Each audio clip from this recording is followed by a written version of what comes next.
Well, now let's dive deep into this big breaking news LGBT story for today. I'm Al Ferguson, and let's queer up the USA view. Friday, Pittsburgh gay bar's drag show has a police raid, and it stirs the memory of Stonewall in 1969.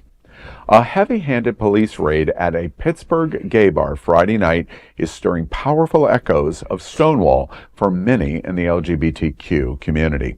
According to local LGBTQ outlet Q-Burr, Berg, and congratulations to you on this story, P-Town Bar, a well-known queer establishment, was raided by approximately 20 Pennsylvania State police officers in full tactical uniform and additional undercover agents during a drag performance.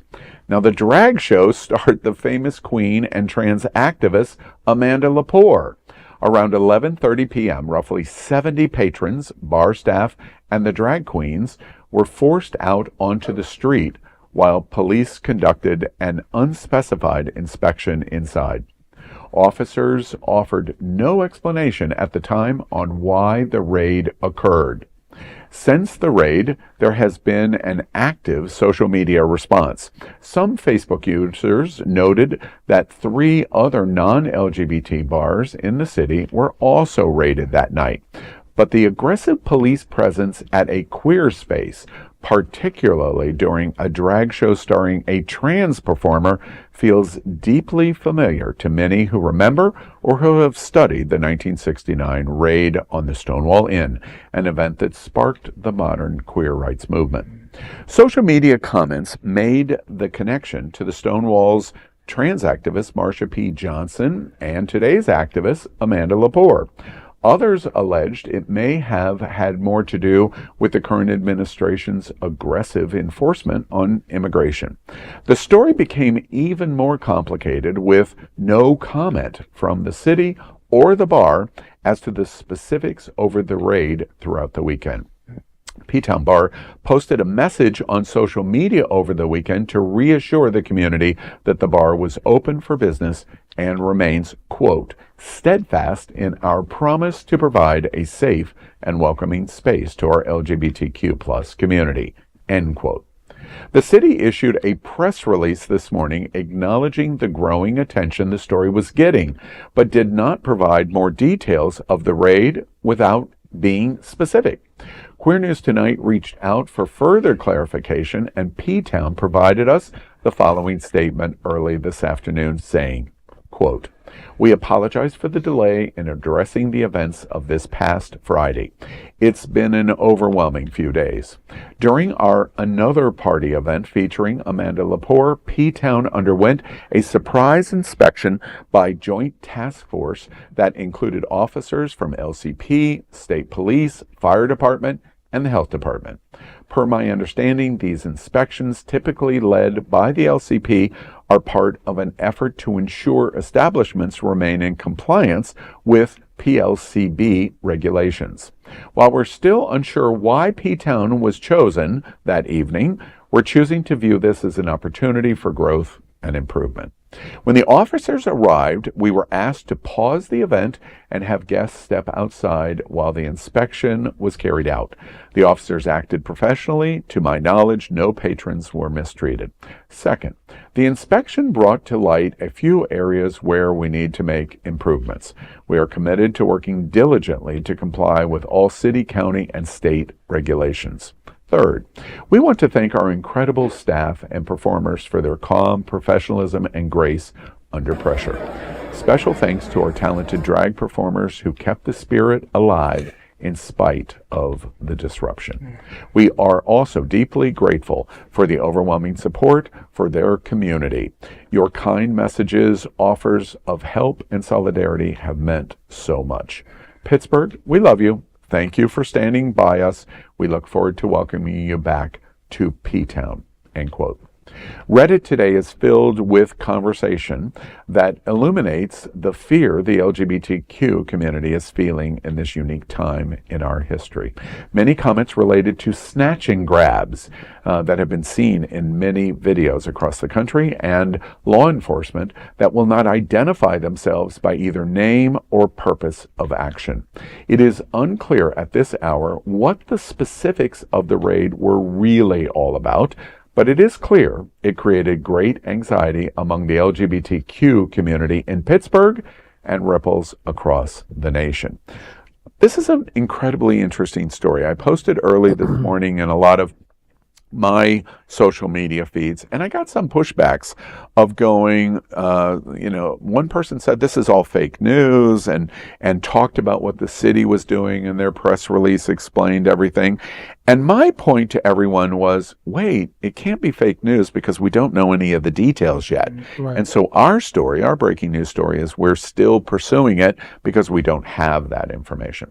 Another thing that I think is very interesting is the reaction of the community, of the anxiety of so much police presence going into the bar. Amanda Lepore is on the stage. Stop and get out of the bar and into the street. It creates a chill that I think we all understand. We're watching people that are masked claiming that they're security, they're police, they're whatever division of police, law enforcement it would be, state, local, federal, whatever it might be, and it's creating a chill for the community. And that, I think, is the most interesting thing that's happened over the weekend. We're all kind of sitting on edge. One last thing that I think is really interesting is Pittsburgh ain't no Wilton Manors or Fort Lauderdale. Because if this would have happened in Fort Lauderdale or Wilton Manors Friday night, you would have all known about it at 11:41 p.m. Exactly. Because there would have been an explosion of 20 tactical officers going into a bar on Wilton Drive. So it's not a question of was there a technical issue or whatever the various issues would be.